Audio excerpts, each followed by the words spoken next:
So now we continue with the CVS radiology portion. So the first thing we're going to discuss here is congenital heart diseases, again something which is very frequently tested. So first question that we are looking at here is radiologically pulmonary plethora is indicated by all of the following except. So when we talk about congenital heart diseases, our approach is going to be very systematic. So the first thing I want you to look at in a question is going to be whether a cyanotic patient is mentioned or an acyanotic patient. Second thing will be on the chest radiograph, whether you are dealing with a pulmonary plethora or pulmonary oligemia. This is something which is going to be very important. Pulmonary plethora implies increased blood flow through the lungs through the pulmonary artery. Alright, whereas pulmonary oligemia indicates lesser blood flow through the pulmonary arteries. Okay, do not confuse this with pulmonary venous congestion. Pulmonary venous congestion is something we would see when? It is something when there is increased backflow into the pulmonary veins, which happens in cases of left ventricular failure. Alright, so anytime LVF happens, backflow into left atrium, backflow into pulmonary veins, that results in pulmonary venous congestion. All the findings you will see in pulmonary edema. So a lot of students confuse these two. So now be very careful that in congenital heart diseases, we want to see whether pulmonary arterial flow is increased or reduced. Okay, so pulmonary plethora, increased pulmonary blood flow will be indicated by all of the following except. So descending pulmonary artery diameter more than 16 mm. So this is one criteria for calling something that pulmonary blood flow through the pulmonary artery is increased. Secondly, curly B lines. Now I want you to remember where we see curly B lines. Curly B lines are something that we see in pulmonary edema. These are lines which represent interstitial edema, which is because of the dilatation of pulmonary veins. This is not something that I would see with pulmonary plethora. Remember, these are two different aspects that we have to deal with. Next, diameter of peripheral arteries more than the bronchiole. That is also a correct statement. More than 6 blood vessels in the outer 1/3. That is also a sign of pulmonary plethora. So, a dilated pulmonary artery, peripheral arteries more than the bronchiole, and when you see that in the outer 1/3, usually we don't see bronchovascular markings. Okay, so when you find that there are more than 6 marks, that again indicates that yes, the blood flow is increased. Alright, so this is something which is very important. Now, in the exam, if you are not able to measure 16 mm, can I also say that if the descending pulmonary artery becomes greater than the diameter of trachea? Yes, that is also one thing that you can use as a reference, that it's become more dilated than that of the trachea. Okay, so this is pulmonary plethora. So now we go through the signs of congenital heart diseases that you would see. So the first case that we are seeing, let's talk about coarctation of aorta. So in a case of coarctation of aorta, because there is this persistent narrowing of aorta which is noted, that is visualized on the radiograph as this impression. Can you see that there is this impression that you can see, which is this indentation at the site of the coarctation? This is referred to as the 3 sign. We would see that on the barium swallow, the esophagus is getting indented by the dilated aorta, and then there is this narrowing at the site of coarctation. So this is pre-stenotic dilatation, post-stenotic dilatation, and this is the site of coarctation, which gives it a reverse 3 sign on barium swallow. And one more feature, because of the collaterals, because of the intercostal vessels which will act as collaterals, what we will see is, because these intercostal arteries have become very dilated due to the constant pulsation, we would find that in the inferior rib margins there would be this irregularity. Can you notice this irregularity here? This is referred to as inferior rib notching. Okay, so this is the inferior rib notching, also referred to as Roosler's sign, that you would see in cases of coarctation of aorta. Alright, going ahead, what is this? This is something that all of you guys know very well. This is tetralogy of Fallot, right? So this is this tetralogy of Fallot, and this typical appearance is referred to as the boot-shaped heart. So in a boot-shaped heart, what is this apex? If I ask you what chamber contributes to an upturned apex, alright, so first of all, what is the heart chamber that normally forms the heart apex? So here what we are seeing is this upturned apex. So remember, anytime you see this upturned apex, it indicates that there is a right ventricular hypertrophy. This is how RVH will present as a boot boot shape, as an upturned apex. On the other hand, when you have LVH, it usually presents as a down and out apex. The apex usually goes like this. Okay, so this is how we basically make more sense out of the boot shaped heart. Okay, so what are the four parts, components of tetralogy of Fallot is again something you have to know. So one is infundibular pulmonary stenosis. So now tell me, when there's infundibular pulmonary stenosis, what is going to happen to the lung fields? Will there be plethora? Will there be oligemia? So here we are going to be seeing oligemia, right? Because there is pulmonary stenosis, blood flow is going to be reduced. So this is cyanotic plus oligemic. So this is one part, right ventricular hypertrophy, overriding of aorta, and VSD. These are the four components of tetralogy of Fallot which gives rise to a boot shaped heart. Going ahead, what is this shape of the heart? First of all, we see that the heart is markedly dilated. It almost looks like a box. Plus, how are the lung fields? Are they looking whiter or blacker if I ask you in a general term?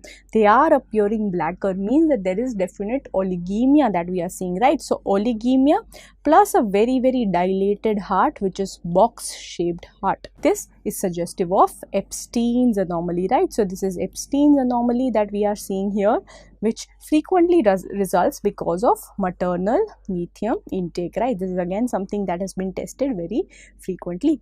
Alright, so this is about Epstein's anomaly, box shaped heart. Looking at the next case here, again a very typical case wherein you have this figure of 8 sort of appearance. Do you see this snowman or figure of 8? So this is referred to as snowman figure of 8 heart, which is seen in what condition? So this is seen in TAPVC, which stands for totally anomalous pulmonary venous communication. So here, as the name suggests, the pulmonary veins, instead of draining into the left atrium, are gonna drain in the right heart field. Alright, so now if the route that they take is above the heart, alright, it's above the heart, that is called as supracardiac. So the type 1 is referred to as a supracardiac PVC, wherein the case that you are seeing here, you will have this snowman or figure of 8 because the pulmonary veins would join to form this anomalous vertical vein. They would form this vertical vein which connects to the brachiocephalic vein, draining into SVC. So in supracardiac type, the pulmonary veins will go through the SVC into the right atrium. In the type 2, which is a rarer type, it's the cardiac type wherein they drain directly into the right atrium. And type 3, which is the infracardiac type, the one with the worst prognosis, we will find that these pulmonary veins will go and drain into the IVC. Alright, and because of this, they have the highest chance of getting obstructed. So these patients present very early, okay, and they have a very poor outcome. So this is about TAPVC, remember snowman figure of 8 appearance. Now, when we don't have a totally anomalous circulation, but we have a partially anomalous pulmonary venous circulation wherein only the right-sided pulmonary veins decide to drain into IVC. Only the right-sided pulmonary veins are going and draining into the IVC. So this gives rise to this sword sort of an appearance. So this is referred to as the scimitar sign. So this is the scimitar sign which is seen with partially anomalous pulmonary venous communication. And remember, this PAPVC condition is also associated with right lung hypoplasia. So we will have associated anomalies of the right lung frequently associated, and together they are called as the veno-lobar syndrome or the scimitar syndrome, alright, also called as scimitar syndrome. So this is the partially anomalous pulmonary venous communication.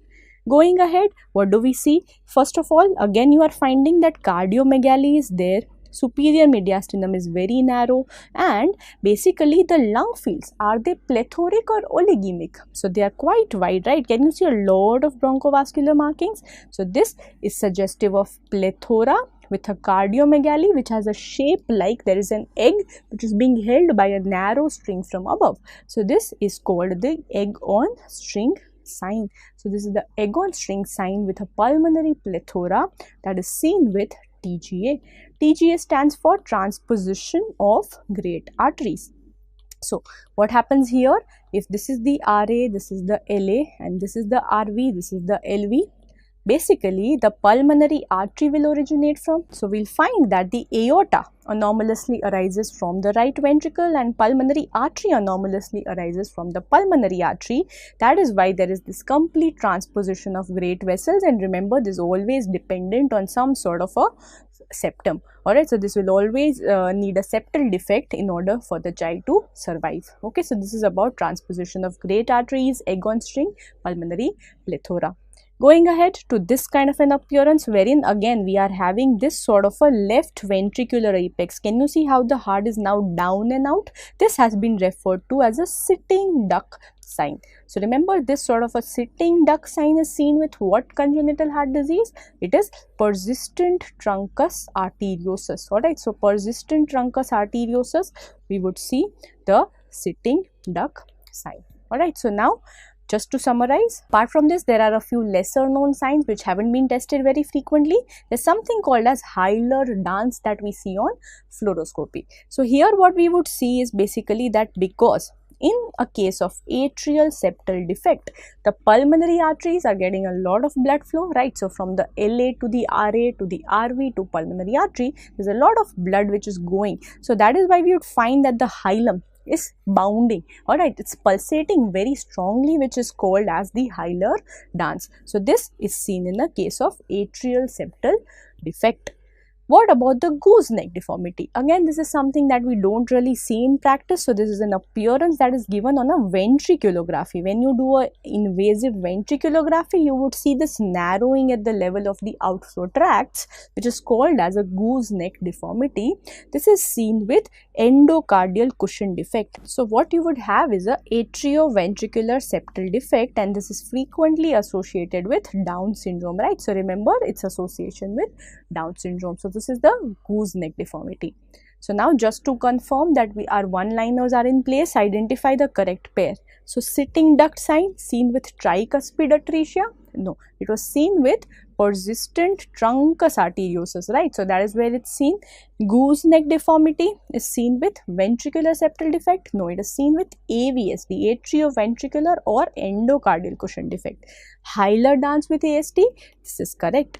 Egg on string for PTA? No, egg on string is seen with transposition of great arteries, right? So these are the one-liners that we need to remember about congenital heart diseases and their signs. So looking at a few more heart appearances on the radiograph, what we can see here is that there's this diffuse cardiomegaly. The shape of the heart is maintained, and you're finding that it appears like a water bottle or a money bag, right? So this sign is seen when you have pericardial effusion. So there's a sign of pericardial effusion wherein the shape of the heart, remember, will be maintained.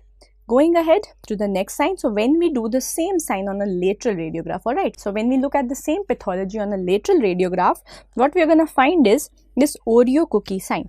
So just like an Oreo cookie which has black, white and then black, so two biscuits and then cream in between.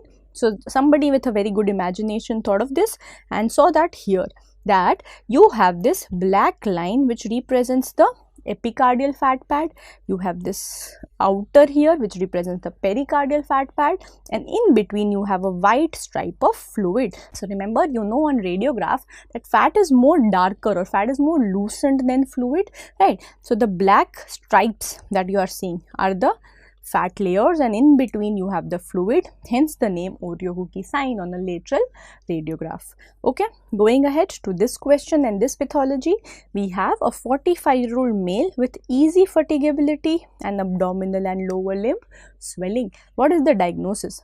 So when you look at this image, first of all, what is the imaging that we are seeing? So this is an example of a CECT, right? You can see that the bones are white. There's contrast in the heart chambers. Again, just to correlate, what is this posterior heart chamber? Remember, this is the left atrium. What is this heart chamber here? Anteriorly, anterior-most heart chamber. This is the right ventricle. This is the left ventricle oriented towards the left side. Okay, and what do you find? We find here that there is this very hyperdense rim. Do you see this? Which is much more hyperdense than the contrast. So what is this? This hyperdense rim is actually the calcification. So there is calcification around the heart. There is thickening and calcification of the pericardium. So this is suggestive of constrictive calcific pericarditis. Okay, so that will be our diagnosis in this case, where there is calcific constrictive pericarditis. Going ahead, so the same sign, when you have this calcification of the pericardium surrounding the heart, this is referred to as a egg in a cup sign. It's again a sign seen with CCP, calcific constrictive pericarditis. Most commonly in our cases, we will have TB or uremia, or a lot of times post radiotherapy that the patient might have received.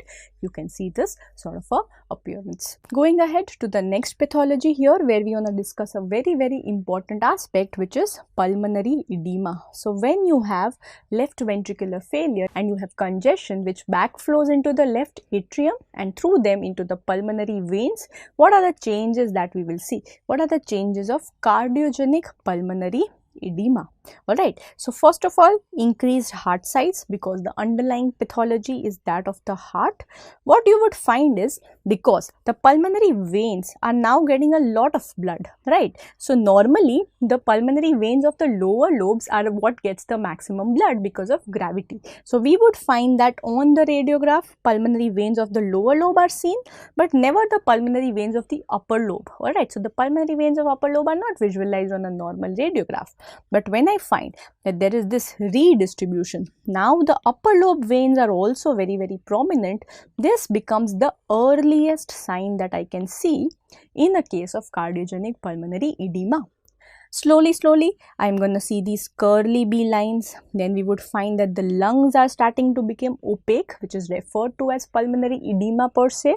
And then you would also have pleural effusion, right? So now going ahead to the stages. What are the X-ray findings with the corresponding change in the pulmonary capillary wedge pressure, which is an indirect marker of the left atrial pressure, right? So normally the pulmonary capillary wedge pressure is going to be somewhere around 9 to 12 millimeters. Alright, so as the pressure keeps increasing, as the disease becomes more and more severe, the chest X-ray findings will evolve. So in the first stage, in the earliest stage, when the pressure is somewhere between 12 to 18 millimeters of mercury, the first thing, as I told you, will be what? Will be the redistribution of pulmonary blood flow, wherein the upper lobar veins become prominent, and that is referred to as cephalization. That is called as cephalization, and some people use the term which is called as a reverse mustache sign here. So a reverse mustache sign is frequently used as a term here. Okay, so apart from this, a stag antler sign has also been described for the same finding. Okay, so let's see an image. So here, if you see the zoomed in image of the upper lobe, can you notice these dilated upper lobes which are appearing like a stag antler or a reverse mustache? Okay, so this is that redistribution wherein the upper lobar veins become very prominent. Secondly, when the pressure further increases, now the pressure is further on increasing from 18 to 25 millimeters mercury. Now what is going to happen is interstitial edema. There is going to be interstitial edema that we are going to see, wherein the curly lines become very prominent. Alright, so we have curly lines which become very prominent here. So what are these curly lines? These curly lines are nothing but the thickened interstitium that you are seeing as linear patches on the radiograph. Apart from this, when I do a CT of this patient, again I am going to see that the interstitium, which is the interlobular septum, remember this word, interlobular septum, becomes thickened. So I am going to see interlobular septal thickening. Okay, so let's see how it's going to appear. So this is all the second stage wherein we see interstitial edema. Alright, so these are changes of interstitial edema. So if you look here, first on the radiograph, we'll see these lines which are the curly B and the curly A lines. So the curly B lines are seen at the lung bases as these horizontal lines. Can you see these horizontal markings? So these are the horizontal lines. One, they are seen at the lung base. On the other hand, curly A lines, they'll be lines which are obliquely oriented. So these are one, not horizontal but oblique. Second, they are around the lung hilum. So they are around the lung hilum. They are the curly A lines. On the CT, look here. Can you find these lines Can you find these lines which are the interlobular septum? So we know that the functional unit of lung that we see is the secondary pulmonary lobule. So every pulmonary lobule, remember, will have a terminal bronchiole and the alveoli. So this is the radiological unit of lung, which is secondary pulmonary lobule. And what separates them? This is the interstitium. This is the connective tissue which separates them, wherein you have pulmonary veins which run. Okay, so these pulmonary veins, when they get dilated, can you now imagine how these lines are gonna appear? So we are seeing these linear opacities which are nothing but dilated pulmonary veins, and this is described as smooth septal thickening. Okay, and slowly as the disease further evolves, everything will get opacified. We'll have these secondary pulmonary lobules getting opacified because of alveolar edema. So now when the pressure becomes more than 25 mm, I'm going to see alveolar edema, right? We will see that now the alveolar opacification begins. There's going to be consolidation. Okay, so this is the final stage wherein we would find consolidations, and these are predominantly arranged around the hilum in a perihilar distribution. So these are perihilar distributed consolidations referred to as Batwing sign. Okay, so this is the Batwing sign seen with cardiogenic pulmonary edema. So now, just to tell you, pulmonary edema, medicine wise, we divide it into cardiogenic, non-cardiogenic edema called as ARDS, right? So now, how to distinguish on the basis of the pattern? So the pattern that we have studied for cardiogenic, we saw that there is cardiomegaly, right? Whereas that would be absent in a non-cardiogenic case, quite obvious. Second, here the opacities, the alveolar opacities or the consolidation is going to be central. It's going to be perihilar, whereas it's going to be peripherally located. Multiple patches of peripheral consolidations will be seen in ARDS. Then when we talk about pleural effusion, that is going to be seen with cardiogenic pulmonary edema, but not so much with non-cardiogenic pulmonary edema. Alright, so remember, these are the changes with pulmonary edema. Talking about the next case here, so we have an elderly male with acute chest pain radiating to the back who presented to the ED. Which of the following is a possible cause of the patient's chest pain? So when we look here at this contrast enhanced CT, first of all, bones are white, vessels are white, it's a contrast enhanced CT. Your eye strikingly goes to this vessel here, which is markedly dilated. So this is the pulmonary artery. Look at this. This is a main pulmonary artery dividing into right and left. This is the descending aorta. This small vessel here which is compressed is the SVC, and what you find is that this is the ascending aorta. This is the ascending aorta which has become very dilated and it has become dissected. It has become dissected into two lumens, right? So you can see one lumen, the other lumen. The one which is appearing whiter has more density of contrast. This is the true lumen. This flap that you see, this is the intima. So in cases of aortic dissection, as you know, an intimal tear happens which flips, alright, which flips and creates a false lumen. So there is a false lumen which gets created in the wall of the aorta. So this is that false lumen. So this is the intima, this is the true lumen, this is the false lumen. You can recognize on the basis of the higher density of contrast in true lumen, and remember, the false lumen will outgrow, it will become larger than the true lumen. Okay, so this is a case of aortic dissection.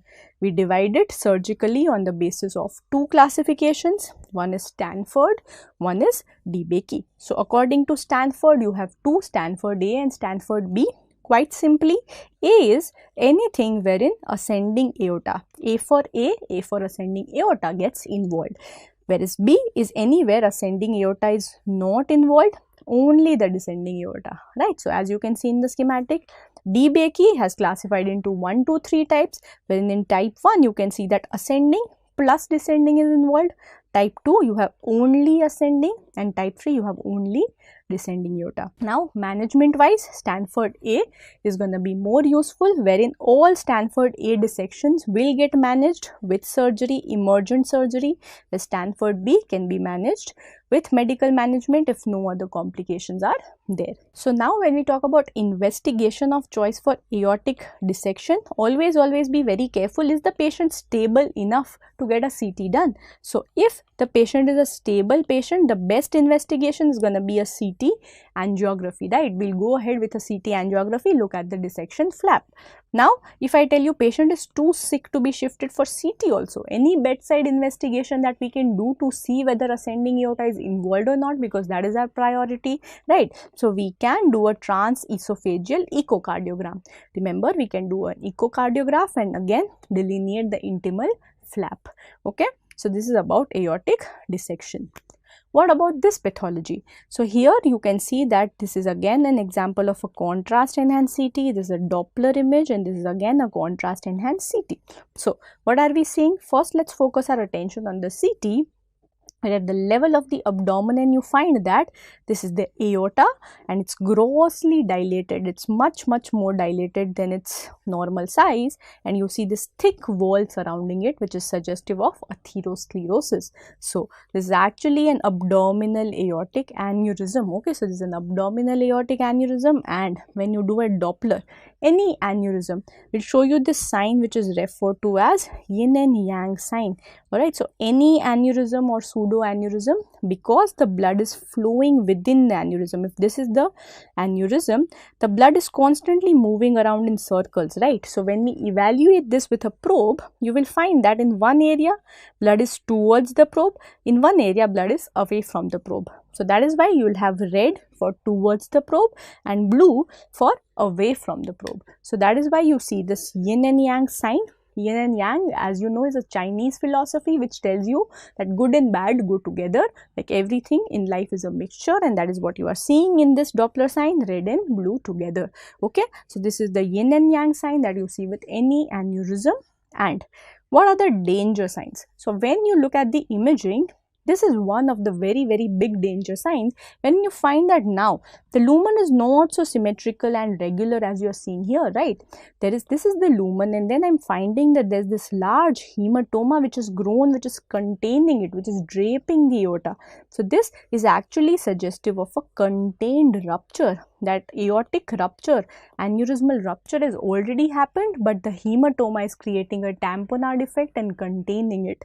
So, this sign, guys, is referred to as a draped aorta sign. So, this is referred to as a draped aorta sign, wherein you will see that the lumen is surrounded by this hematoma here. Okay. Going ahead to this next pathology, when you have a patient with acute chest pain, dyspnea, alright, and you find that there are certain historical factors which are telling you that either the patient had lower limb pain and swelling, or the patient had other signs and symptoms which point you to DVT, such as immobilization or a long haul flight or some hypercoagulable state, then what do? So, here remember the approach, the clinical approach. First, you want to determine a clinical score which is referred to as the Wells score or the modified Wells score that we use. This is a clinical score to determine that how likely is pulmonary embolism. So, when you determine the score and the likelihood is low, that you are not very so clinically you are not suspecting pulmonary embolism, you would go with a D-dimer. So, remember, in cases of pulmonary embolism, D-dimer is the screening investigation of choice. It is something which has very high sensitivity, but specificity is very low, right? So, we can start with D-dimer. If D-dimer comes out positive, then we go ahead with the investigation of choice. Or if the modified Wells score is much high and you are suspecting pulmonary embolism, you would go ahead with investigation of choice, which is what? Which is a CT pulmonary angiography. So, remember, pulmonary embolism, CT pulmonary angiography is the investigation of choice. Okay, so this is how we manage, and this is the CT pulmonary angiogram that I am showing you here, wherein it's just like a CCT, but we time it in such a way that pulmonary artery gets the maximum contrast. So, this here is the pulmonary artery that you can see, and both the pulmonary arteries here are having these filling defects. Can you see that there are these gray filling defects? So, this is suggestive of the emboli. These are the thromboemboli that you can see here. Okay, so remember CTPA, investigation of choice for pulmonary embolism. With this, we come to an end for CVS radiology.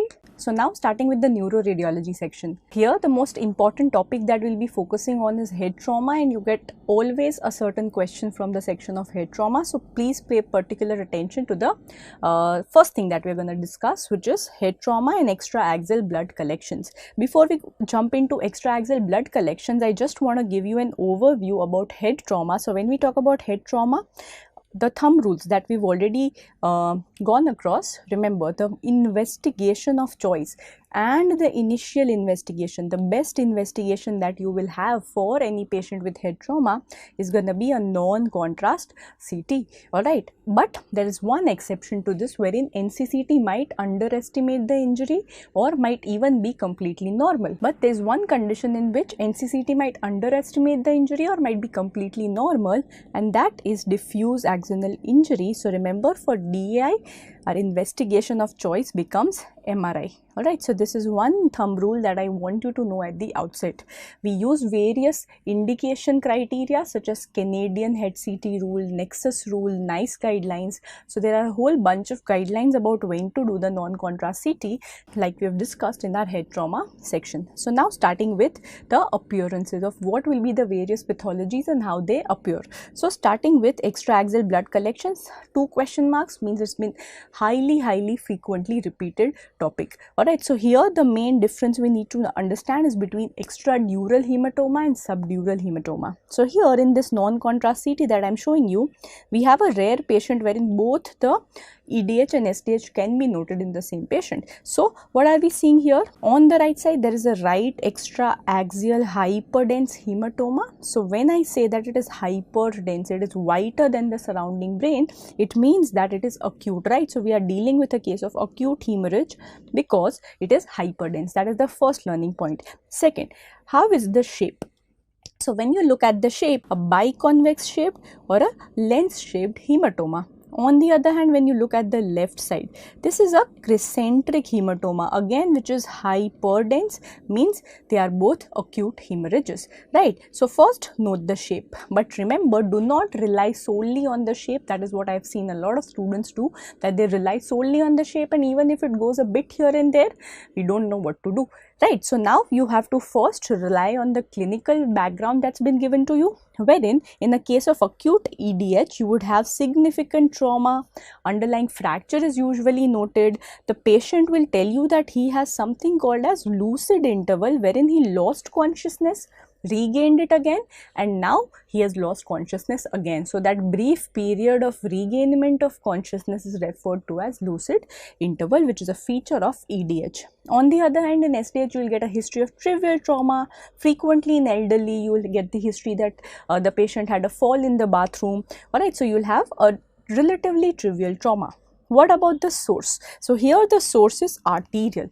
Most commonly the middle meningeal artery is what is involved here, whereas here it's usually a venous bleed wherein cortical veins do bleed. Alright, talking about the most common site. So remember, when we talk about most common site, here it's going to be the squamous temporal bone, which is usually fractured, which is at the site of the pterion. Again, remember, pterional fracture, we have middle meningeal artery running there. That's why the relation. Whereas here it's mostly along the cerebral convexities, as you can see. Now coming to the most important feature, remember EDH, it is loculated like this, it is lens shaped like this because it cannot cross the sutures, right? Because the dura is attached to the sutures and is an extradural hematoma, this will not be able to cross the sutures, except for 10% cases wherein you have associated sutural fracture, it might cross. Can it cross the midline? Yes, it can cross the midline. Alright. On the other hand, SDH is a complete opposite, wherein it can cross the sutures because it's below the dural attachment, but it cannot cross the midline because of the attachment of the forks. Right. So this is why it doesn't cross the midline. So these are very important points, more important in fact than the shape per se. Okay. So that is how you approach these questions, and they are so frequently asked that you just can't miss this topic. Going ahead, what are are we seeing now? So again you can notice here that there is a hematoma which is not crossing the sutures. It is relatively biconvex in shape, so I can say that this is an EDH. Now is it acute or is it chronic, or I cannot comment. So if we look carefully, there are hyperdense areas, there are hypodense areas. So when there are these white plus grey or hyperdense plus hypodense areas within the same hematoma, that suggests that there is an active ongoing bleed. Alright, and this sign is referred to as the swirl sign. So this is the most important swirl sign that we want to learn about. And what does it indicate? It means that there is active bleeding which is going on. It gives a poorer prognosis to this EDH and also becomes an indication for decompressive surgery. Alright, so this is how a swirl sign appears, wherein you have areas of grey plus white within the bleed. Going ahead to the next topic. So when we look at this case here, first of all, what do you think? Is it an acute hematoma or a chronic hematoma? So we can see that this is hypodense, this is not acute. So this is a chronic hematoma. Now, based on the shape, what do we feel? Is this limited by the sutures? Not really. This is crossing the sutures, not crossing the midline, crescentric shape. This is indeed SDH, and you also see an associated linear fracture here which is seen, right? So this is an example of chronic EDH. Going ahead, when you see hyperdensities within the basal cistern, so this is referred to as the basal cisterns, which are called as the star of death appearance. So this is the star of death that you can see, which is the star shape, this is the stellate shape that the hematoma assumes at the level of basal cisterns. And you also see these linear punctate hyperdensities in the sulcal spaces. So this is basically indicative that there is now acute hemorrhage within the subarachnoid space. So this is how acute subarachnoid hemorrhage is going to appear. So remember, overall when we consider the causes of SH, most common cause is going to be trauma followed by aneurysmal rupture. So a case of non-traumatic SH, aneurysm rupture, but in cases of trauma, overall it trumps the aneurysm as the most common leading cause of subarachnoid hemorrhage. Alright, so remember, this is what is acute SH. What about this? So here you can see that this is the level of the bilateral lateral ventricles, the body of the lateral ventricles, and you see that instead of CSF, there is hyperdensity here, right? So this is suggestive of intraventricular hemorrhage, which is hyperdense, hence acute intraventricular hemorrhage. What are these? So can you see that within the brain you are seeing these multiple heterogeneous hyperdensities surrounded by these gray areas which suggest surrounding edema. So when you see these hemorrhagic foci within the brain, this is intracranial, and you have surrounding edema, this is how contusions appear. They can be of two types. They can be hemorrhagic or they can be non-hemorrhagic. So what do you think is this type? This is indeed the hemorrhagic type. So when you see these hyperdensities, it is hemorrhagic. If you just find the edema, that is a non-hemorrhagic contusion to the brain. And most important question, where in the brain do we find these contusions most commonly? So most commonly these are located at the frontotemporal lobes. Alright, so at the frontotemporal lobes is where you would find these, because at the skull base, here in the basifrontal location, anterior and medial temporal lobes, we are going to find that there are a lot of bony projections at the skull base, like the sphenoid wing, like the petrous apex, which will cause this impact with the trauma. Anytime there is head trauma and there is impact, what's going to happen is these bony projections will strike against the brain, and that might lead to these contusions. That is why these are the favored areas for the contusions. Remember this concept. And also one more point about this is, a lot of times they will be associated with Coop counter Coop injury, right? So what happens in Coop counter Coop injury is, if you have direct trauma here, right, you will also have associated trauma because of counter Coop mechanism, because of striking back diagonally opposite to this lobe. Alright, so this is how usually Coop counter Coop injury presents. Going ahead to the most important case that you will be getting in your exams, wherein you have the history that there's a high energy trauma, a road traffic accident which has happened. The patient has a poor GCS score, alright. So neurologically, patient is not doing so well. Patient has a poor GCS score. But when you go ahead with the non-contrast CT, either it appears normal, or you are seeing very tiny hyperdense foci, or petechial hemorrhages might be the word that they might use. So how do they appear? Do you see these very tiny little white spots which are predominantly at the gray matter white matter junction, right? So this is the most common site of diffuse axonal injury. So this is the shearing of the axons resulting in their injury, which results in tiny microbleeds. Okay, so remember, so CT is not sensitive to pick up diffuse axonal injury, and as we have discussed, what is the investigation of choice to pick up diffuse axonal injury? It is going to be MRI. So MRI is the best investigation. This remains the exception to head trauma, wherein MRI becomes a better investigation than CT. So which sequence on MRI? So here I want you to remember that a gradient T2 sequence, which might be referred to as T2 star, or they might give you SWI, which stands for susceptibility weighted imaging. So this sequence basically will pick out all the areas wherein the iron, the hemosiderin is deposited, and show them as these black foci that we call as blooming. So these are referred to as blooming foci. Alright, so this is the sequence of choice which will pick up these tiny hemorrhages. And is there any staging system that we use for diffuse axonal injury? Yes, so there is the Adams staging that we can use, wherein stage 1 to 3 the prognosis becomes poorer, the severity keeps increasing. So the first stage we will have these petechial hemorrhages at the gray matter white matter junction. In the stage 2 the corpus callosum gets involved, and in stage 3 you have shearing of axons, white matter injury in the brainstem tracts. Alright, so this is how Adams staging is done for diffuse axonal injury. Remember this typical presentation, it's very important. Going ahead to the next case, so what do we find here? This is again a CT scan, and you can see that there is this air which is accumulating in the anterior aspect of the brain, and the frontal lobe here, can you see how the frontal lobe is tethered like a mountain? So this tells you that the brain is under pressure, the brain is under tension.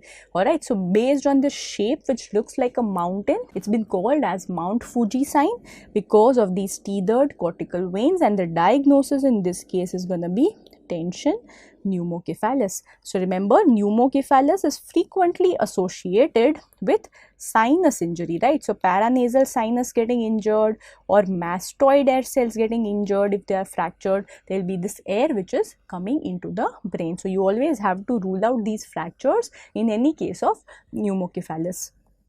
Going ahead to one very important case scenario. So next, talking about a very important case scenario wherein, so after trauma you have the history that there is pulsatile proptosis. Alright, so very typical history which suggests a diagnosis of carotico-cavernous fistula. So there is a fistulous communication between the carotid artery and the cavernous sinus. So we have the internal carotid artery which runs through the cavernous sinus, which is called as the cavernous segment of ICA. So if there is a tear there and it communicates with the cavernous sinus, this is the carotico-cavernous fistula. So now we have an artery which is leaking into the cavernous sinus. So the cavernous sinus is going to be congested. So the first CT sign that I will see is that the cavernous sinus appears congested, right? It is increased in volume on the ipsilateral side.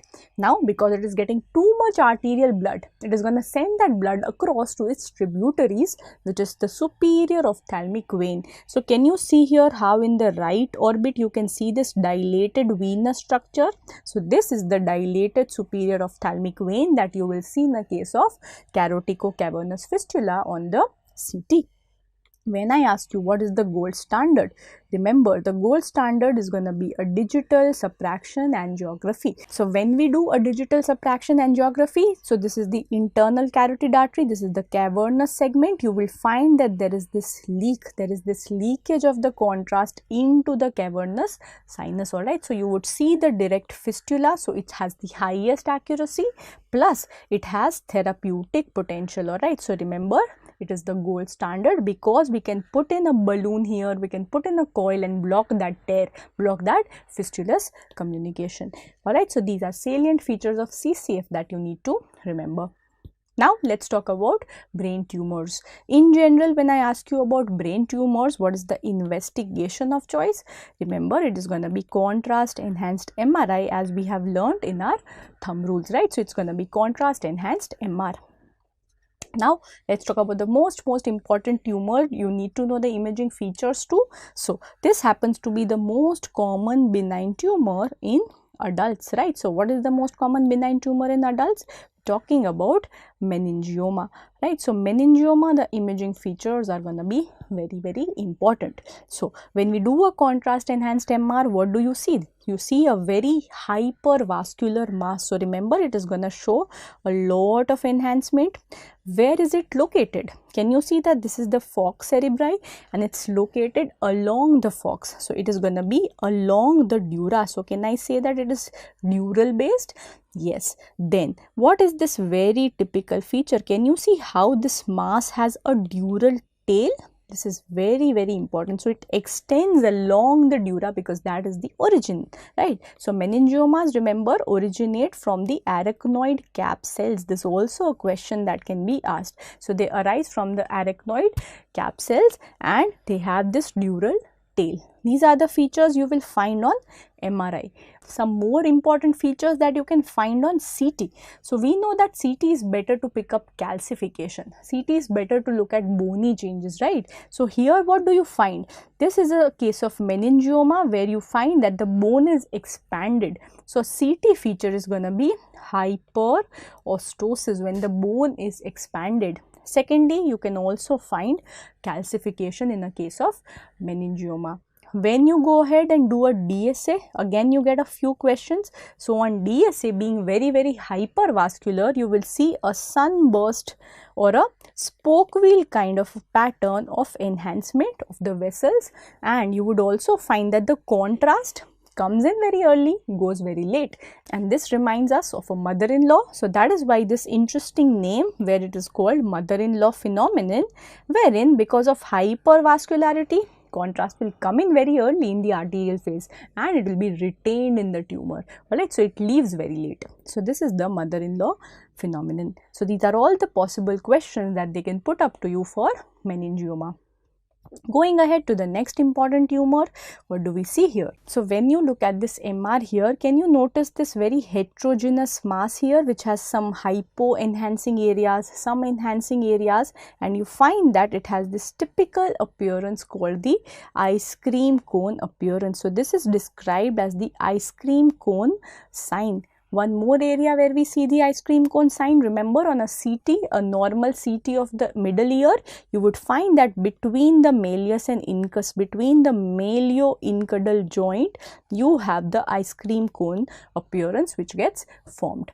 Coming back here, so what is this tumor and why is it having this shape? So if you notice, this is the pons, these are the two cerebellar hemispheres. So this is a tumor of the CP angle, and when it enters the internal auditory meatus, it tapers. Alright, so this is how basically the CP angle schwannoma will appear. So this is the typical sign of a vestibular schwannoma or a cerebellopontine angle schwannoma, wherein the cone is basically going to be the tumor in the CP angle and it tapers when it reaches the internal auditory meatus. Alright, so remember the most common nerve that it arises from is going to be the inferior vestibular nerve, right, as we study in ENT. So this is about CP angle schwannoma. Remember, neurogenic tumor, it's going to be very heterogeneous in its appearance, and we remember ice cream cone sign. When you see bilateral of these tumors, it becomes diagnostic of what syndrome? So remember, bilateral vestibular schwannomas is diagnostic of neurofibromatosis too. So now looking at the next case here, this is a very typical image that has again been very frequently tested. So if I tell you that this is a child who's complaining of visual field defects, this is a clinical background that's been given to you, and what you notice is that there is a supracellular mass, right? So when you see a supracellular mass in a child, always look out for what is this. So on the CT, can you see that there is this coarse calcification in the mass? So one feature, calcification, very important. Second feature, what do you notice here? We see that there is a cystic component. So the mass is actually cystic with presence of calcification. If we do an MRI for this patient, we would find that there is T1 hyperintensity, right? There is T1 hyperintensity which is because of the presence of wet keratin that you see histopathologically, and we know that protein appears T1 hyperintense. Okay, so these are all the features that you would see in a craniopharyngioma. And which histopathological type of craniopharyngioma will show us all of these features? It's gonna be the adamantinomatous type. Alright, so adamantinomatous type of craniopharyngioma will show us these features. Okay, so remember all of this very typical appearance of a craniopharyngioma. So this is how craniopharyngioma appears. So now when I tell you that this is the MRI of a child, and what we are seeing here is in the location of the fourth ventricle. Can you notice that in the fourth ventricle here we are seeing that there is an expansile mass. So when you see a posterior fossa tumor or a fourth ventricle tumor, two possibilities we need to consider. One, it can be a medulloblastoma. The second possibility is that of an ependymoma. Now it's very difficult to distinguish them all the time because they have a lot of overlapping features.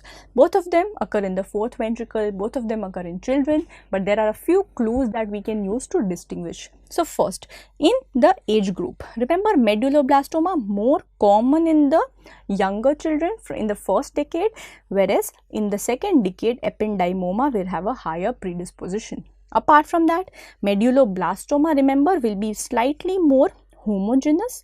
Alright, it will be more hypercellular and it will show more diffusion restriction because it is more hypercellular. On the other hand, an ependymoma is going to be more heterogeneous with the presence of calcification, hemorrhage within it. Okay, apart from that, when we talk about the location within the fourth ventricle, medulloblastoma is more common in the roof, whereas ependymoma is more common in the floor of the fourth ventricle. So these are the various features that you can use to distinguish. Remember, both of them can produce drop metastasis. So drop metastasis are metastasis from the tumor which will go and outline the spinal canal. So when you have spinal metastasis, they are referred to as drop mets. Going ahead, the most common benign tumor of children. So when I ask you this question, again in the infratentorial region, so most common benign tumor in children is this tumor, which is pilocytic astrocytoma. So this is a WHO grade 1 tumor, alright, which presents as this very typical cyst with mural nodule. Can you notice here how there is predominant cyst and then there is a central nodule which is attached to the wall. So this is referred to as a cyst with mural nodule, and when we do a contrast enhanced MRI, what would you find? You would find that this is the tumor which is not showing any enhancement, and this is the enhancing focus within the tumor, which is the solid nodule. So when you find this typical cyst with mural nodule in the cerebellum, remember, independently in a child, pilocytic astrocytoma. So apart from that, one more thing to be kept in mind. When you find that it's an adult, it's a case of a syndrome wherein you are having associated pheochromocytoma, you are having associated clear cell RCC. I want you to think of hemangioblastoma. So cerebellar hemangioblastoma will also appear as a cyst with mural nodule in a case of von Hippel-Lindau syndrome. So in this case, we want to rule out VHL, chromosome 3p mutation. Alright, so this is something I want you to remember with cyst with mural nodule, child in the cerebellum, juvenile pilocytic astrocytoma, in an adult, think of hemangioblastoma. Alright, going ahead to this next tumor, which is the most common malignant tumor in adults. So what is this typical appearance? This is where a very aggressive, do you see how heterogeneous it is, how necrotic is the center? Only the periphery showing this enhancement, which is very irregular, very infiltrative. So this appearance, when the tumor crosses the midline through the corpus callosum invasion involving the contralateral lobe, this is referred to as the butterfly appearance, and this is seen with glioblastoma multiforme, now referred to as glioblastoma, right? So this is glioblastoma. Again, it has a high predisposition to cause drop metastasis and cross over to the contralateral side. WHO grade 4 tumor, very poor prognosis. right? So this is about glioblastoma. So now we want to talk about stroke. So here, remember, when we talk about stroke or any patient who presents to you with acute irreversible focal neurological deficit, it is stroke unless mentioned otherwise. And the initial investigation of choice, the first thing you want to do in such patients is going to be an NCCT of brain. Now NCCT of brain is predominantly to distinguish the ischemic type of stroke versus the hemorrhagic type of stroke, wherein we know that acute hemorrhagic stroke is going to be hyperdense on a non-contrast CT. Ischemic stroke can show us certain features, but it might be normal in early cases as well. So our main aim of doing the non-contrast CT, remember, is to pick up this acute hemorrhage. But when the examiner will ask you a very specific question, that what is the best investigation to pick up ischemia, or to pick up an ischemic stroke, what is the most sensitive investigation? Then you say that it is MRI. So MRI is the most sensitive sequence to pick up ischemia, predominantly the diffusion weighted imaging sequence. Alright, so remember, this is the most sensitive sequence for detecting ischemia. So let's see, how will NCCT show us an ischemic stroke? So if there are to be signs of ischemic stroke, remember, it might be normal, but what will be the subtle signs that you can pick out in a case of ischemic stroke? So first of all, in the vascular territory which is affected, for example, if you see here, can you see that this is the territory which is affected? So this corresponds to the middle cerebral artery territory, wherein you are seeing that there is this hypodensity. The gray matter white matter differentiation gets lost. This is because of the edema. Alright, so there will be edema in that particular vascular territory, and if it is an MCA stroke, you would also find that I can't really make out the basal ganglia. So that differentiation is also lost. So the signs we would see is a blurred basal ganglia sign. You would see that the gray matter white matter differentiation is lost, and an insular ribbon sign. So again, when we go to the location of the Sylvian cistern, you would have the edema of the insular cortex here. So that is again referred to as insular ribbon sign, wherein the insular cortex becomes edematous in a case of MCA territory stroke. Again, if you can see an acute thrombus, so a lot of times the MCA, because of the presence of acute thrombus, can appear hyperdense, and this is called as hyperdense MCA sign. Okay, so these are the various signs which will be describing ischemic stroke on a non-contrast CT. So when we talk about venous sinus thrombosis on a contrast enhanced CT, can you see this? So this is called a CT venography, wherein we would find that within the enhancing venous sinus, you would have this area of filling defect. So when you find this triangular area of a filling defect, that is called as the empty delta sign. So this is referred to as an empty delta sign, which is a filling defect within the which sinus? Within the superior sagittal sinus. So this is the area of the superior sagittal sinus which is not showing us enhancement suggestive of thrombosis. If we do a non-contrast CT, I would actually find that here the thrombus is appearing hyperdense. Just like we saw with the MCA, wherein the acute thrombus was hyperdense, here again we would find that the thrombus is hyperdense, and that is also been referred to as a cord sign. Okay, so these are two signs that we will see, wherein the CECT will show us an empty delta, while NCCT would show us that hyperdensity, which is the thrombus per se. Going ahead to the next case. Now when we talk about acute hemorrhage, how will it appear? So as we have seen with trauma also, acute hemorrhage is going to appear as this hyperdensity. So here can you see this hyperdensity within the basal ganglia in the gangliocapsular location? So this is the caudate nucleus, this is the lentiform nucleus on the normal side, and you can see that in the outer aspect, in the lateral aspect of lentiform, which is the putamen, you are having this hemorrhage here. So this is occupying the putaminal region. So now when I ask you the most common cause of acute hemorrhage in elderly, remember it's going to be hypertension. Hypertension is the most common cause, and the site that it involves the most commonly is the one that you are seeing here, which is the putamen. Most common cause in young, remember it is one, AV malformation. Alright, so arteriovenous malformation rupturing is the most common cause of hemorrhage in young adults. And one more cause is going to be drugs like cocaine. All right, so drugs like cocaine will increase the sympathomimetic action and it can lead to hemorrhage. So these are two common causes of acute hemorrhage in the so these are two common causes of acute intracranial hemorrhage in young patients. Going ahead, so how would arteriovenous malformation appear that we call as AVM? So as the name suggests, it is an abnormal communication between the artery and the vein via these dysplastic cluster of vessels that is referred to as nidus. So this is called as nidus, which is the hallmark of an arteriovenous malformation. And when these dysplastic vessels rupture, it will lead to this acute intracranial hemorrhage that you are seeing here, which is frequently going to be lobar.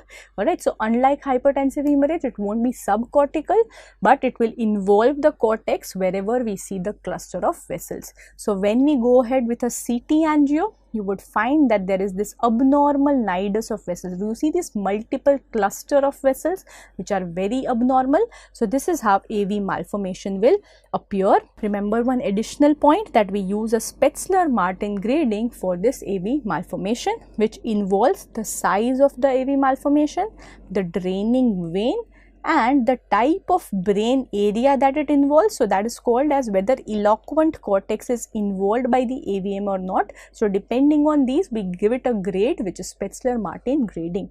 When I ask you what is the gold standard investigation for AV malformation, remember it is going to be digital subtraction angiography, which is DSA, and the hallmark that you would find. Again, do you see this? This is the internal carotid artery, and you see that there is this abnormal cluster of vessels, which is the hallmark called the nidus, and you see that it's draining into the deep venous sinuses. So this early opacification of veins, these nidus, is the hallmark that tells you that this is indeed AV malformation, and this is a very, very important image for your exams.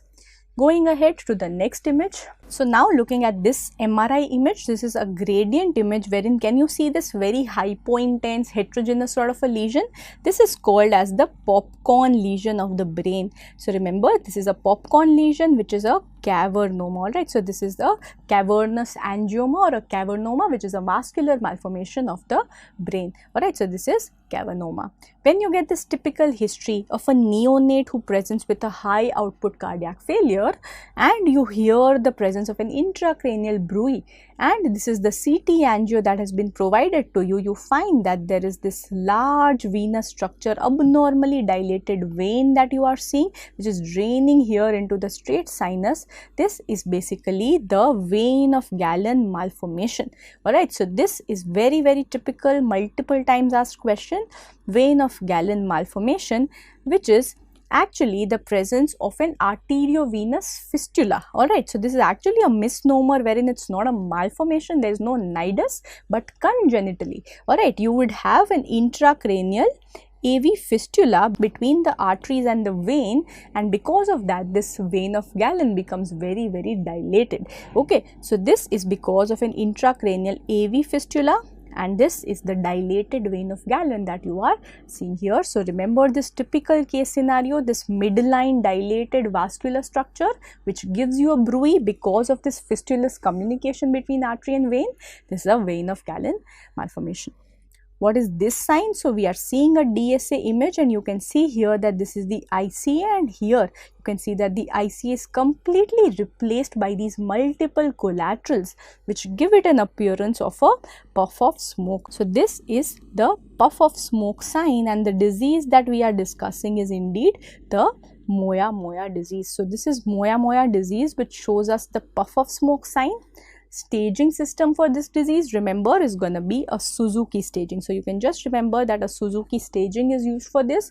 And as far as there's a superficial temporal artery, middle cerebral artery bypass. So a bypass communication is performed between these two so as to exclude this abnormal stenotic area. So remember, Moya-Moya disease, wherein you see this appearance which is puff of smoke on the DSA image. Going ahead to infections now. So now we discuss a few important brain infections. So when we see this MRI here, this is a T2 weighted MRI. We see that the CSF is white. What do you notice? We see that there are these multiple, this is starry sky appearance that you are seeing, and there are these multiple lesions which have a T2 hyper intense signal intensity. So can I say they are cystic? Yeah, and they have a very important feature wherein all of them show this scolex in the center. So this is the hallmark of neurocysticercosis. So this is how neurocysticercosis appears, and there are 4 stages that we have in the evolution of NCC that is described as the Escobar staging. So remember, we use the Escobar staging for neurocysticercosis. So now talking about the various stages of neurocysticercosis according to the Escobar staging. So the first stage is going to be the vesicular stage, wherein you find that there is no edema. We are just seeing the cyst and the scolex. We are seeing these lesions, but there is no edema. So when there is no edema, remember, the patient might be asymptomatic. So here there could be no clinical features. When you give contrast, there will be no enhancement. Going on to the next stage, now when the cyst basically ruptures, you will have surrounding inflammation, you will have surrounding edema, and you will have enhancement on post-contrast images, and this is when the patient will come to you with focal seizures or generalized seizures if you have multiple lesions. Okay, so this is the second stage, which is the active stage, which is the colloid vesicular stage. In the third stage, when the cyst is starting to die, we have the dying larva here, which is called the granular nodular stage, wherein now the edema starts to reduce, enhancement starts to reduce, patient can still be symptomatic, but slowly the healing calcification is starting to appear. So here, can you see these multiple ring enhancing lesions? So this is how NCC will appear, as multiple ring enhancing lesions. And finally, in the inactive stage, we will have complete calcification. So again, there's going to be no edema, no enhancement, patient will be asymptomatic, and all you would find is these multiple hyperdense spots, which are these calcified cysts. Alright, so this is the inactive stage, which is the 4th stage of the disease. Now let's have a look at the next infection, very important for our setting, wherein we find that there is a triad on a contrast enhanced MRI in the patient suspected to have meningitis. I find that there are these thick basal exudates. Do you see this enhancement at the basal cisterns, reminding us of the star of death appearance we had seen with SH? So this is basically again these thick basal exudates which have collected. So when you have the basal exudates, we have the circle of Willis which lies here. So do you think there can be associated vasculitis? There could be associated ischemic infarcts. Yes, so this is why you have vasculitis and infarcts which can be associated, and because of CSF flow being hindered here, you can also have hydrocephalus. So this triad of findings is very typical for tubercular meningitis. So this is the triad of TB meningitis. When we talk about tubercular parenchymal lesions, or I talk about tuberculomas, one of the biggest differentials is going to be neurocysticercosis, because both of them present as ring enhancing lesions, right? Both of them can be present as ring enhancing, which is peripherally enhancing lesions. So how to distinguish? First point, tuberculoma is going to be very T2 hypointense, whereas NCC we saw was T2 hyperintense with a central scolex. When we do MR spectroscopy, so you got a question based on this in the AIMS entrance. So I'm just telling you about this. If we do an advanced modality called spectroscopy, we would find that there's a lipid lactate peak that you see in a case of TB. So this is the only thing you need to know, that a lipid lactate peak would favor a tuberculoma. And the location, while NCC is more common in the grey matter white matter junction, remember TB, tuberculomas will be more common around the brainstem, and they would show conglomeration because of presence of caseous necrosis. They would be merging into one another. There would be this conglomeration that you would see. So this is about distinguishing tuberculoma from NCC. Now let's talk about a very important scenario where you have a case of HIV/AIDS and you have a space occupying lesion. So based on the buzzwords, based on the important words that I am telling you, we can reach the diagnosis. So when you see that bilateral basal ganglia is involved, there are target lesions wherein again you have ring enhancing lesion with this central target here, ring enhancing lesion, and on the MR spectroscopy you have a lipid lactate peak. I want you to think of toxoplasmosis. Alright, so when we go ahead to see the image, can you see that there are these bilateral basal ganglia ring enhancing lesions with this central enhancement? This is toxo. Again, you have a history of bilateral basal ganglia involvement with a T2 hyperintense lesion. The buzzword is going to be soap bubble lesions, and you also have increased opening pressure if there is associated meningitis. So, here I am talking about cryptococcus, right? So, remember cryptococcomas or cryptococcal infection will present as these multiple T2 hyperintense soap bubble lesions on the MRI images. And finally, when you have a periventricular solid enhancing lesion, alright, which shows diffusion restriction, which shows a choline peak. So, on MR spectroscopy, a choline peak indicates that there is a tumor, there is cellularity, alright. So, this is a feature that is seen with lymphoma. So, this is a feature of CNS lymphoma, alright. So, this is how it will appear, a solid solitary enhancing tumor in the periventricular location. So, this is a primary CNS lymphoma typical appearance. So, this is how we approach cases with HIV/AIDS. Talking about the next set of images here. So, very typical image on a flare sequence. We find that there are these perpendicular T2 hyperintense bands radiating in the periventricular location. This is referred to as Dawson fingers, and this is very typical of multiple sclerosis. Apart from that, we'd also find that on a contrast enhanced MRI, this asymmetrical involvement of the optic nerve. So, you can also find optic neuritis, and remember the investigation of choice for optic neuritis, contrast enhanced MR, wherein you find this enhancing thickened optic nerve. Going ahead to this very important case scenario where you will be given this history that the patient had hyponatremia or the patient was a chronic alcoholic, and we had a vigorous correction, a rapid overcorrection of that hyponatremia that would result in osmotic demyelination syndrome. So, you would find that in the pons, in the central pons, there is this hyper intensity because of demyelination. This was previously called as central pontine myelinolysis, but now it's referred to as osmotic demyelination syndrome, and this sign of the central pons getting affected is called the trident sign or the batwing sign. Okay, talking about the next sign here, when we see that the midbrain is hyper intense and shows this face of panda sign, you have this clinical picture of Kieser-Fleischer rings. We are talking about Wilson's disease. So, remember, face of panda, midbrain, Wilson's disease. When we see this kind of an appearance wherein the midbrain is stretched, you see that the superior cerebellar peduncles are stretched like this. The fourth ventricle is dilated. This is suggestive of a molar tooth sign, and this is seen with a syndrome called as the Joubert syndrome. So, this is associated with Joubert syndrome.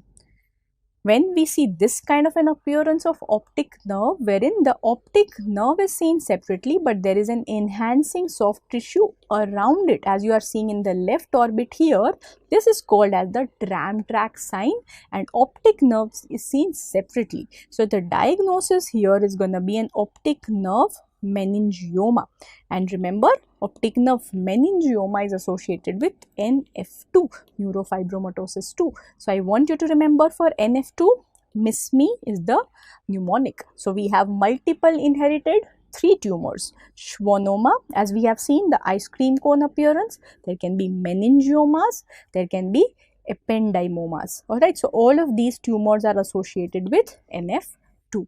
On the other hand, when you see this kind of a tumor involving the optic nerve where it's a fusiform dilated mass, optic nerve is not seen separately. This is an optic nerve glioma, and optic nerve glioma in contrast to the meningioma will be seen with neurofibromatosis 1. Alright, so this is what I want you to remember.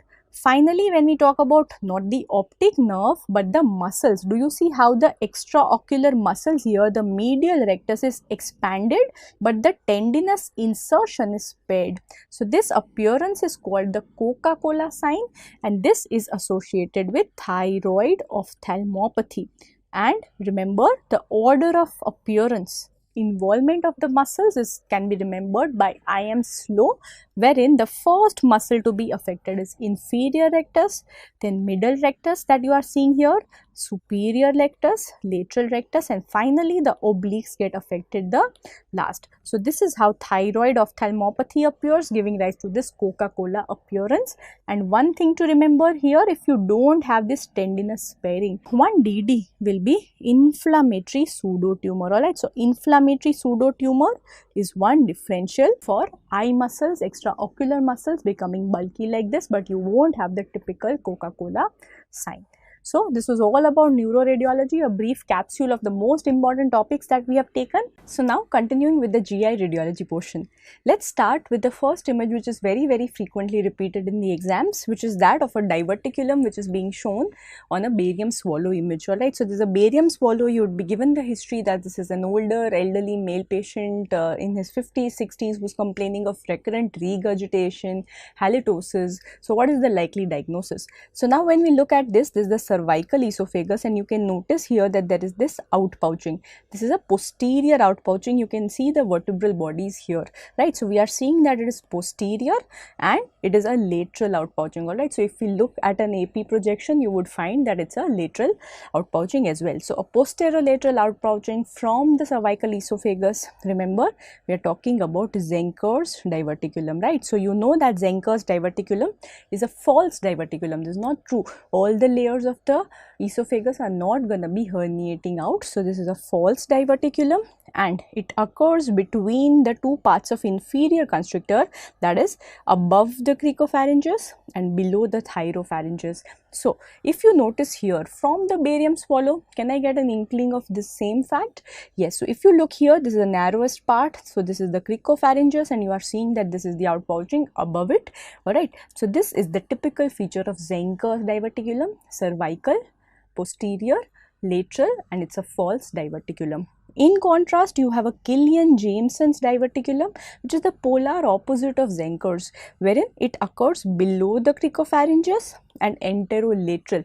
Alright, so this is an anterior diverticulum which arises below the cricopharyngeus. Alright, so do not confuse the Killian-Jameson's diverticulum with this Killian's dehiscence. This space where the Zenker's diverticulum protrudes out is called the Killian's dehiscence, but Killian-Jameson's diverticulum is different. Alright, going ahead, when you see the circumferential narrowing on a barium swallow, this is referred to as a ring. Alright, so remember, it's going to be circumferential, and usually it will be asymptomatic, but if it causes a lot of narrowing, it can cause symptoms. It can cause dysphagia, particularly to solid food, and this is referred to as a steakhouse syndrome. Alright, so this is the steakhouse syndrome, wherein if you take solid chunks of steak or any sort of solid large chunks, can get stuck here, and that can result in dysphagia.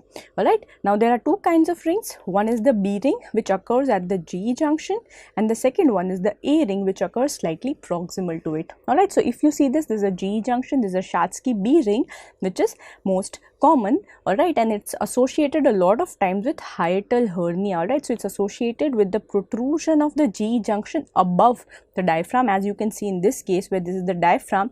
You can also see a component of hiatal hernia. Alright, so now talking about the next case, which is a diagnostic differential of a ring, which is called an esophageal web. So when you have this typical history that there's a female complaining of dyspnea on exertion, or a female with iron deficiency anemia, right, then you think of a triad involving esophageal web. So a web, remember, is not a circumferential narrowing, it's a mucosal web. It's a mucosal shelf-like structure which arises from the anterior esophageal wall. Frequently this is located in the cervical esophagus, and the triad with which it is associated, that is iron deficiency anemia, esophageal web, and atrophic glossitis that you are seeing here, This is referred to as the Plummer-Vinson syndrome. This is the Plummer-Vinson syndrome, also referred to as Patterson-Kelly-Brown. So these are the two things you want to remember, and also remember here there is a higher risk of hypopharyngeal CA. There is a higher risk of hypopharyngeal carcinoma that is there associated with this esophageal web. So here in this barium swallow, you can see that at the lower esophageal sphincter there is a smooth tapering that you are noting, and rest of the esophagus is markedly dilated. So when you have two patients who are coming off complaints with dysphagia, one patient telling you that I have dysphagia which is more with liquids than solids, or he's telling you that the dysphagia is equal with liquids or solids, and there's one person who comes to you telling that my dysphagia is more when I take solid food, but liquids I am able to manage. So what does this tell you? So when we talk about such a dysphagia wherein solids can pass through because of the pressure but liquids are more worse off, this is suggestive of a functional obstruction. This is suggestive of a functional obstruction or a motility disorder, right? On the other hand, when it's solid more than liquid, it tells you that there's a mechanical obstruction, there's a mechanical narrowing that you are dealing with. Combine it with the image, when you find a smooth tapering at the distal esophageal junction, this is typical for achalasia cardia.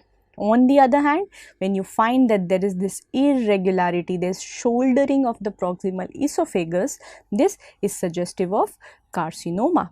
Two eponymous names you need to remember. This is smooth like a bird beak, so this is called the bird beak sign.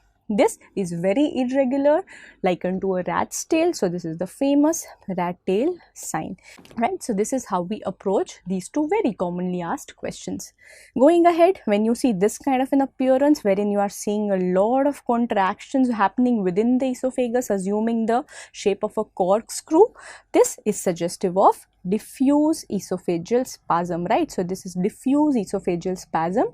Remember, for all motility disorder, achalasia, diffuse esophageal spasm, nutcracker esophagus, now called as hypercontractile esophagus, investigation of choice is going to be what? It's always going to be manometry.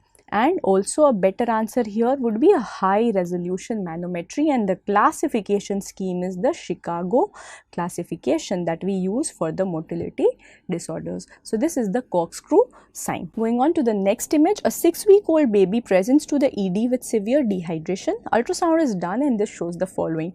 So what are you seeing here? So this is the liver on the ultrasound. This is the liver, and you can find here that this is the pyloric muscle. Can you see that the pyloric muscle is markedly thickened? So when you see an increased length of the pylorus with thickened muscles, this is suggestive of congenital hypertrophic pyloric stenosis, and the procedure that we do for this is called Ramsted's pyloromyotomy. Alright, so that is the correct answer. A LAD procedure, remember, is done for malrotation, whereas Swenson and Soave, as you have learnt in surgery, are useful for Hirschsprung disease.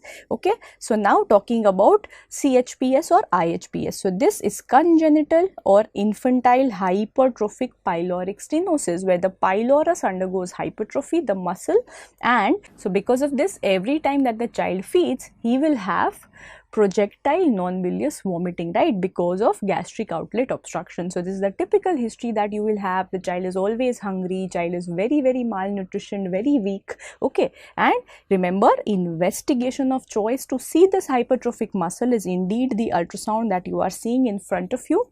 And we use a criteria to determine the length and the transverse diameter of the pyloric muscle, wherein a length of more than 16 millimeters and a transverse diameter of more than 4 millimeters will be the criteria to call it a hypertrophic pyloric muscle. Again, if you do an X-ray counterpart of this, what will you see? You will see a hugely distended stomach. This is the NG tube which is projecting into the dilated stomach, indicating that there is a gastric outlet obstruction, and the most common DD you want to rule out in a child is going to be CHPS or IHPS, which presents as a single bubble sign.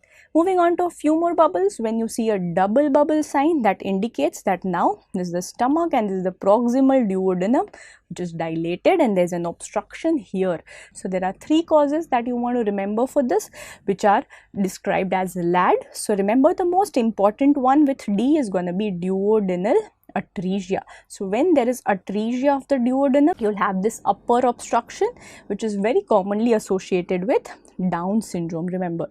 Apart from that, even annular pancreas can present this. When annular pancreas causes duodenal obstruction, you can have this. Or when there are LAD bands. When you see LAD bands which are associated with malrotation, you can also have a duodenal obstruction at this point. So these are the three causes of double bubble sign. Going ahead, triple bubble sign means that now the obstruction is a bit more distal. So this is typically associated with jejunal atresia. Alright, so this is the triple bubble sign, where you have three bubbles, three loops of bubbles which are dilated here. Now let's talk about intussusception. So what happens in intussusception, as you have studied in pediatrics, is that there is telescoping of one bubble loop into the other. As you can see, the most common is ileocolic intussusception, where the terminal ileum will telescope into the cecum. So the loop which goes in, which telescopes, is called the intussusceptum, and the one which is the recipient, that is how I remember, the one which is the recipient is the intussuscipiens. Alright, so what is the most common age group of presentation? Remember, this typically occurs around 6 to 8 months when the weaning typically starts, and that is when the Peyer's patches, which are nothing but lymphoid follicles, will proliferate, and they will act as a lead point. They act as a lead point which will pull this bubble loop inside. Okay, in adults typically there will be a polyp or there will be a malignancy which acts as a lead point pulling this bubble inside. Okay, so always in adults we need to rule out a lead point before treating this intussusception. Okay. So what are the various signs? These images are very frequently tested. So on the X-ray you would see that there is this crescent which is formed when the bubble loop telescopes like this. Or if you see it in a cross section, you can see that there are two rings which are seen, referred to as the crescent sign or the target or the donut sign. So when we do an ultrasound for this patient, you would find that this is the outer bubble loop and this is the inner bubble loop which has gone in, and we are taking a section through it, giving rise to the target or the donut sign. And if you look at it on a sagittal plane, alright, you would find that again this is the outer bubble loop and this is the inner bubble loop with this hyperechoic mesentery. Alright, so the mesentery also gets pulled in along with the bubble, so that is what appears hyperechoic, and that gives rise to the pseudo kidney sign, because this looks like a kidney with the outer cortex and the inner medulla. Alright, so these are all the signs that we would see with intussusception. Going ahead, what is the gold standard investigation for intussusception? Something very, very important. So if you find that there are no danger signs, there is no signs of perforation, there is no sign of mucosal necrosis, you go ahead with a barium enema, or in turn you could also do an air enema, or you could also do a saline enema. Alright, so all of these procedures can be done, which is also called as hydrostatic enema. So barium and air will be done under X-ray, while saline enema will be done under ultrasound guidance. So all of these enemas basically will involve injection of the respective substance per rectally, and we follow it. Like here I am showing you a barium enema, and so here we find that this is the sigmoid colon, this is the descending colon, this is the splenic flexure, and you see this crescent, or you see this claw getting formed. Do you see this claw here? So this is the crescent sign or the claw sign that you are seeing in this image, and once the intussusception starts to occur, do you see this sign? This sign is actually called the coiled spring sign. So all of these signs will be seen on intussusception, and this actually shows that the reduction is happening. So when we give this pressure through all of these substances, the telescoped bubble loop basically will be reduced because of the pressure, because of the hydrostatic pressure, and that is why it's the gold standard, because it is diagnostic plus therapeutic, right? So remember, this is very, very important for intussusception. So now in this image where we have done an upper GI contrast study, again the history that would be provided to you here would be that of a child who is presenting with intestinal obstruction, presenting with bilious vomiting, and you did an upper GI contrast study, and this is what we find. So what do you see here? This is the esophagus, this is the stomach, and you can find here that from this point onwards there is this twisting which is going on, which is called the corkscrew sign. Plus, what do we see? This is the duodenum, this is the DJ flexure. DJ flexure normal location, remember, it has to cross the midline. It crosses the midline at the level of L1. When it doesn't do that, that is a barium criteria of malrotation. Very, very important. Alright, so when the DJ flexure is in the midline, not crossing the midline, it is not at the level of L1, that is suggestive of malrotation. And when you see this corkscrew motion, this will suggest that in addition to the malrotation, now there is midgut volvulus. So this is a sign of midgut volvulus, wherein the entire midgut will be completely tortuous. It will be volvuling around the mesentery.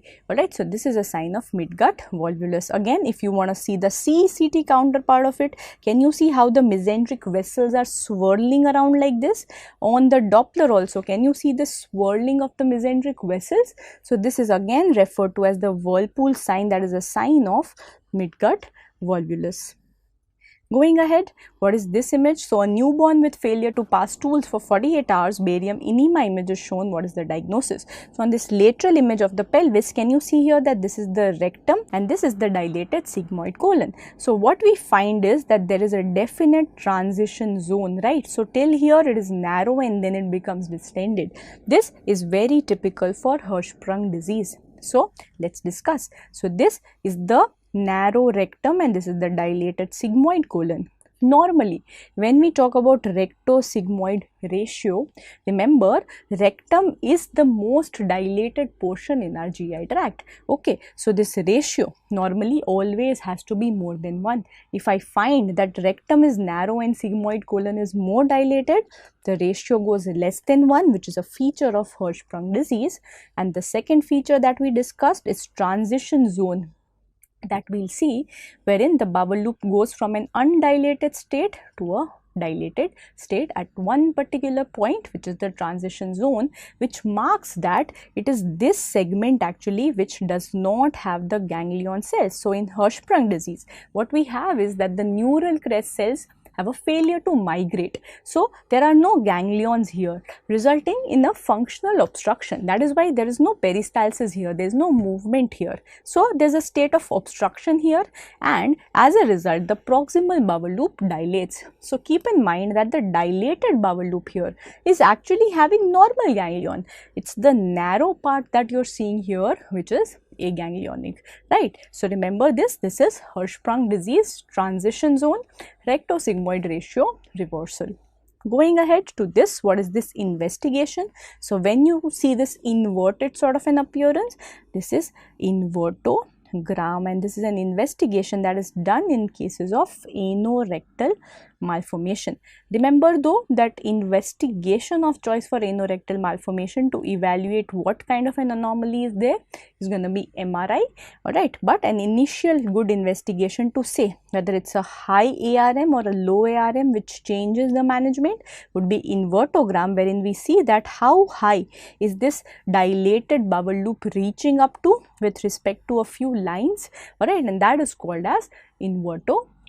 So now we talk about this case here where a 9-year-old boy comes with a decreased appetite and abdominal pain around his umbilicus. The parents think he doesn't want to go to school and that is why he is making excuses, but he now starts to have sharp pain in his right lower abdomen. So very typical scenario where the pain radiates from the umbilicus to right iliac fossa pain. We are definitely thinking of acute appendicitis, and when we have the ultrasound, what do we see here? So on the ultrasound, can you see this tubular channel here? So this is a dilated tubular duct that you are seeing, which is blind ending. This is suggestive of an inflamed appendix, and the criteria is that this AP diameter should be more than 6 millimeters, right? So this is suggestive of a acute appendicitis. All right, so for acute appendicitis, remember these are the features you are looking out for acute appendicitis. So these are all the features we are looking out for. Before that, remember the technique we use is referred to as a graded compression technique of ultrasound, wherein we'll keep increasing the pressure slowly over the right iliac fossa in order to displace the overlying bowel loops and get a better visualization of the appendix. Alright, so what you would see is that there is a tubular channel that you are seeing. There will be no peristalsis, it won't be compressible, there would be tenderness, and the AP diameter is more than 6 millimeters. A lot of times at the end of the appendix here, you would also find that there is a fecolith. There is something called as a stone which could be obstructing this appendix, leading to appendicitis, which is a fecolith. So these are the features of acute appendicitis.